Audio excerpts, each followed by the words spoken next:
In today's video, we are so blessed to be aboard the Star Princess. And with me here today, I have Cynthia. Cynthia, thank you so much for sitting down with us, and we are so excited to get to know you as the customer service director on board this beautiful ship and get to know you, your role, all about the ship, and more about Princess Cruises. So thank you so much again. It's a huge pleasure. Thank you very much for coming to visit us on board our magnificent Star Princess. We are so excited. We've been having a fabulous cruise so far, north to Alaska, as Princess has been sailing to Alaska for 50 years, which is absolutely incredible. Yes. So wonderful. But let's start off by saying, where are you from? What do you do? Tell us a little bit about yourself. Well, thank you very much. Thank you for coming to visit us, and I'm so glad that you guys are having such a great time on our last North to Alaska cruise for the year.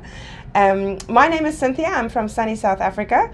I've been with the company now for 15 years. Wow, congratulations. Thank you. Really spectacular. It's one of my milestones, so I'm very proud to be working for Princess Cruises, and I believe it's one of the best companies to join. I joined here when I was quite young, and a lady never reveals her age, but I have been here for quite a while. When I started very young off on the front desk, and I have now reached the heights of the customer services director. Congratulations. Yeah, thank you. So exciting. So we were talking a little bit beforehand, offline here, about how your role is rather unique. And let's share with everyone at home here just how unique your role is. And it's really has been kind of different specifically for you. So you've been jumping around from ships to ships. Share with us how many ships you've been on. Well, currently our company is, we are owners of 18 ships. And last year I had to go from ship to ship, and in total some ships I went back to twice or 3 times, and I ended up doing 27 ships visits. That's incredible. Yes. So you had the opportunity to see so many different ports of call, visit so many places, and see so many gorgeous ships. Yes, it was quite an adventure, because I had the opportunity to go not just to different ships, but to different itineraries as well. And here at Princess, we are a very large family, so you'll meet somebody on your first contract, and then 10 years later you go, "Hey, Alanna, how are you doing? Haven't seen you for a while." It's been ages, right? It's been ages. Yeah. So this year, because of my new role, I started up in January.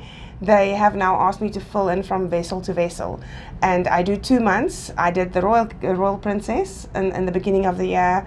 I went to the Ruby, the Grant. I'm on here, this beautiful ship, the Star Princess. And after this, in a couple of weeks, I will be moving to the Island Princess, where I will be joining in the Panama Canal. So part of being hashtag ship life is being adaptable. So new change of scenery here. So Cynthia, let's hear a little bit about your role and what a specific day looks like and how your role looks being on a ship. Well, I'm personally quite in love with my job. As the name says, it's the customer services director. So I'm in the happy business. I'm there to turn a negative into a positive. And basically, overall, is 15 years ago, I started on the guest services desk, a basic receptionist, answering phones, looking into how we can fix things for our guests if there's any room issues, and so forth. And I literally fell in love with the job. Wow. Now this job is a little bit more broader, because I also take care of all the revenue on board. I'm overall responsible for the photo department, the spa, our art auctioneers. I'm also responsible for anywhere that you will see that money was be involved. So I have also the crew manager, which takes off all the crew payroll inquiries and so forth. I have the financial manager that's calling me now because he needs money. I do have the safe keys for all of that. So it's a very broad spectrum of things. I know as I hear throughout the fleet, we speak to other companies as well, that this particular job has 2 people involved in it.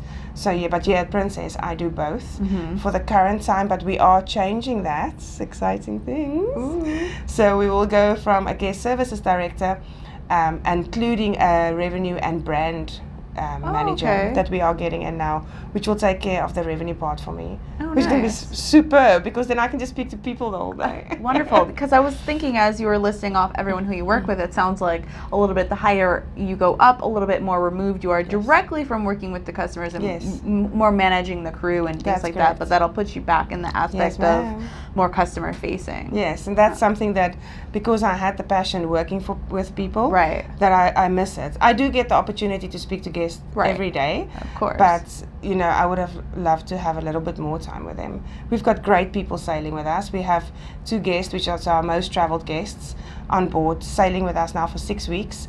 And I'm taking them out for dinner tomorrow night. So I'm how like, nice. can't wait. Some nice perks for sure. Yes, to absolutely. get to know the princess family. Yep. So you've been on so many ships and so many destinations. Do you have a favorite destination that you love traveling to? Because I know Ooh. with today we were in Skagway, Alaska. You mentioned that you've been here numerous times Yes. and that you've visited so many ports so frequently. Do you have favorites? Do you have a specific activity that you love to do when you return to specific ports? It's very difficult, especially for traveling for 15 years all around the world. I was very lucky to do 6 world cruises in a row. Wow. Yeah, 6 world cruises, and I was actually the administration officer, and then I got promoted to the customer services manager at that time. And going 6 times around the world and picking a favorite port is super, super difficult. Yeah, I would imagine that's kind of impossible. It is, it's crazy, but I must be honest, the one place that caught my eye was St. Petersburg, Russia. Oh. I love the people, the different, one moment you can go to the best sushi bar in the world. There's famous chef restaurants all over. There's nightlife, there's the ballet, the opera. It's mind-blowing. But going under the subways, it was the deepest I've ever gone down in a subway, and I was quite in awe. It's the Venice of Russia, right? So it's all on water. So St. Petersburg would definitely be one of my favorite ones. That sounds like a fantastic place. It's a must.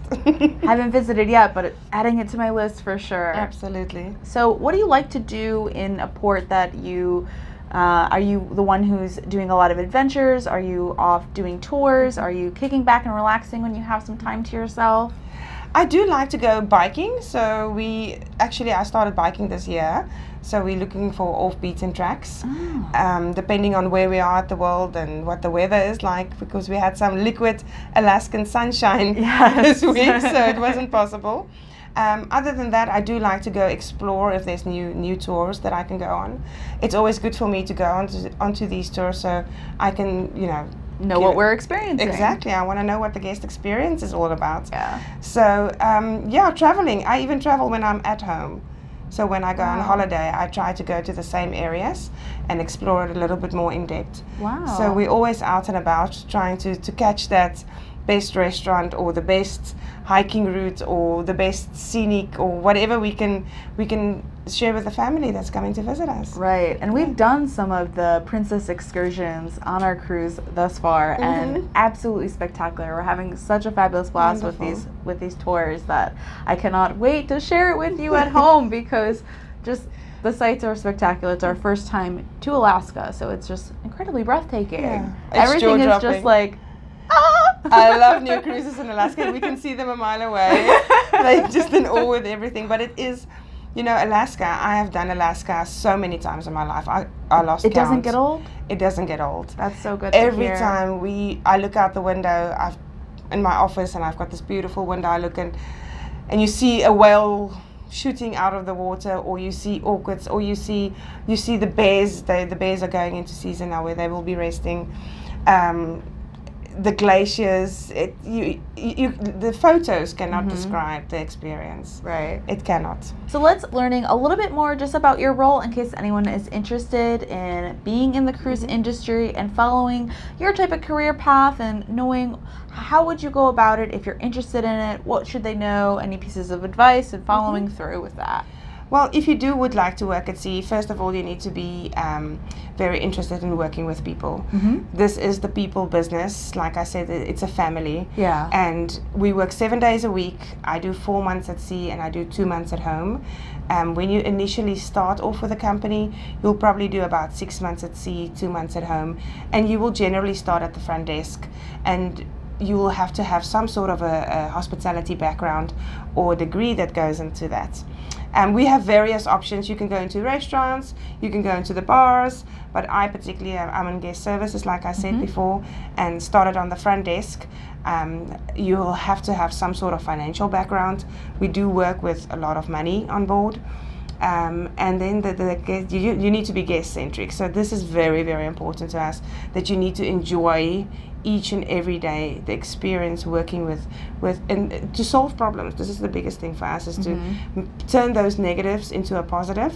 And that's actually why I stayed so long, because that feeling of creating a memorable moment for one of our guests is, no money in the world can make you feel that way. It's those little moments that make the guest experience just top notch, and the memory that lasts forever. Creating that's actually part of our logo, is creating lasting memories. There you go. So many wonderful memories to be had for sure. What would you say for a first-time cruiser? What would be a piece of advice for them to make a memorable first cruise? To make a memorable first cruise, I would definitely say visit our website before you come on board. Make sure that you pick the right itinerary. Very important. And then second of all is pick the right ship that's going there.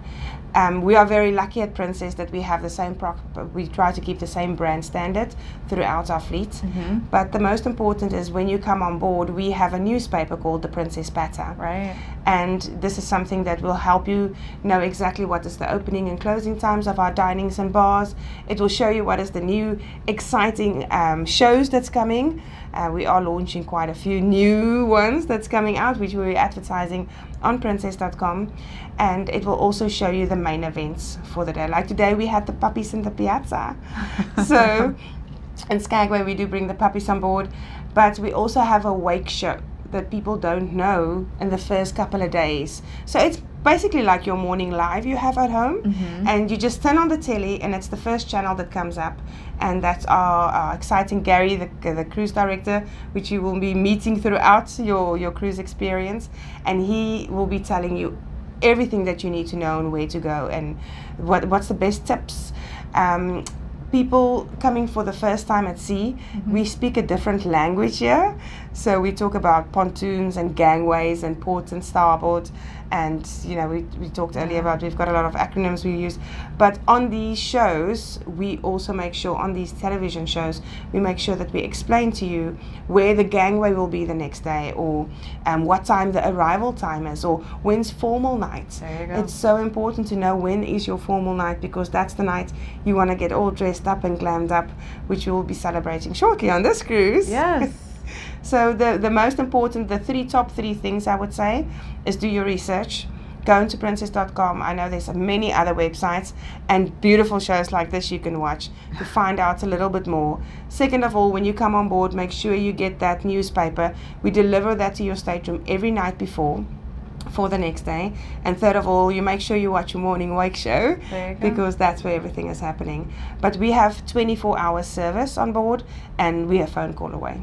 So we're always very happy to help. That was so well wrapped up in a bow, perfectly done. Keeping you in the know. All the knowledge is there for you to explore and dive right into beforehand, during your cruise, and everything to make it the most memorable experience possible. That's awesome. Yes. Well, Cynthia, is there anything else that we think we missed? I think we covered quite a bit here. I think we did. I'm so excited to share it with you at home. So thank you so much for spending the time to enjoy this with us and share your life here at sea and learn more about you and your role in Princess Cruises. No problem. It's been such a blast. Well, it's been an honor to have you guys on board. Thank you so much. much. Such a beautiful couple to have on board with us. Oh, we still have a few days to go, so many more surprises to come. And thank you very much for coming to visit us. Thank you. Thank you. Well, friends, I hope you enjoyed this video. If you did, please do give it a big thumbs up. Subscribe for more if you haven't already. And until next time, ciao for now. Bye-bye.